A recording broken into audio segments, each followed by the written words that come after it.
AP రాష్ట్ర AITUC municipal workers union సమితి పిలుపు మేరకు స్థానిక సాయిబాబా నగర్ లో గల సిపిఐ పార్టీ కార్యాలయంలో అఖిలపక్ష సమావేశం నిర్వహించడం జరిగినది। ఈ సమావేశానికి Nandyal town municipal workers AITUC union అధ్యక్షుడు రంజిత్ అధ్యక్షతన జరిగినది। ఏఐటీయూసీ నాయకులు మాట్లాడుతూ మున్సిపల్ ఉద్యోగ కార్మికుల వేతనాల చెల్లింపు, పన్నుల అప్పగింత, నిర్వహణ, సాంఘిక భద్రత మున్సిపల్ శాఖకు పూర్తి బాధ్యతలు ఉండాలని అన్నారు। ప్రైవేట్ కంపెనీ ఏజెన్సీలకు అప్పజెప్పరాదని, మున్సిపల్ పారిశుద్ధ కాంట్రాక్ట్ కార్మికులను రెగ్యులర్ చేయాలని తెలిపారు। పర్మనెంట్ కార్మికులకు గత 3 సంవత్సరాలుగా పెండింగ్ లో ఉన్న సరెండర్ లీవ్ లో ఎన్హాన్స్మెంట్ మరియు 3 డిఏలు సత్వరం విడుదల చేయాలని పేర్కొన్నారు। పలు సమస్యలను చర్చించారు। ఈ సమస్యలపైన రాష్ట్ర ప్రభుత్వం ఈ నెల 24 నుండి మార్చి 10 వరకు జరుగుతున్న అసెంబ్లీ సమావేశంలో చర్చించి పరిష్కరించాలని కోరడం జరిగింది।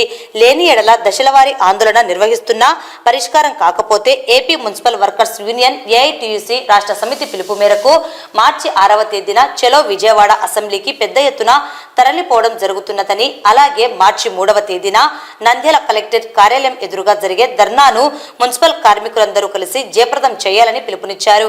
ఈ కార్యక్రమంలో ఏఐవైఎఫ్ జిల్లా కార్యదర్శి నాగరాముడు, ఏపీ రైతు సంఘం జిల్లా కార్యదర్శి సోమన్న, ఏఐటీయూసీ పట్టణ అధ్యక్షుడు భూమని శ్రీనివాసులు, ఏఐటీయూసీ పట్టణ కార్యదర్శి శ్రీనివాసులు, మున్సిపల్ వర్కర్స్ యూనియన్ జిల్లా కార్యదర్శి ఓబులేసు, పట్టణ మున్సిపల్ వర్కర్స్ యూనియన్ కార్యదర్శి ప్రతాప్, ఉపాధ్యక్షుడు శివరాం, జాయింట్ సెక్రటరీ మస్తాన్ పాల్గొన్నారు।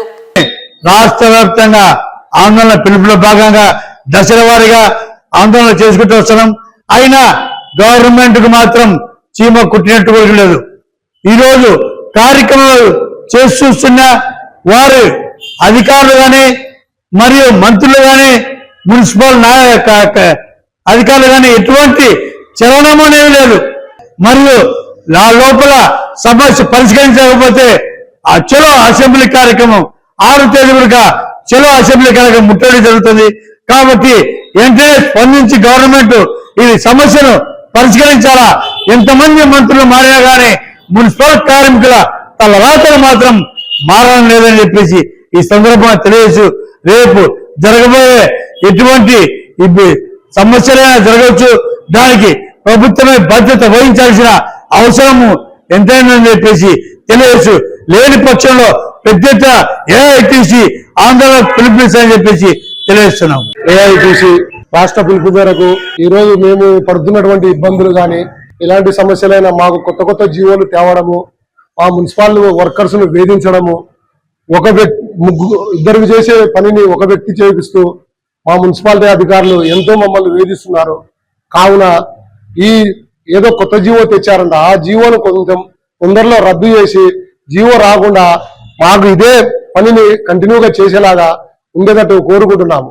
అందుకు రేపు 3వ తారీఖు కలెక్టర్ ఆఫీసు ముట్టడి ఉంది। మీరు ఈ జీవోను కనుక వెనక్కి తీసుకోకపోతే కలెక్టర్ ఆఫీసు ఖచ్చితంగా ముట్టడి చేస్తాము। మీరు అప్పటికి కూడా మీలో చలనము స్పందన గినక రాకపోతే గినక 6వ తారీఖు చలో విజయవాడ అసెంబ్లీని ముట్టడిస్తామని ఈ సభాముఖంగా ఏఐటీయూసీ తరఫున మేము తెలియజేస్తున్నాము।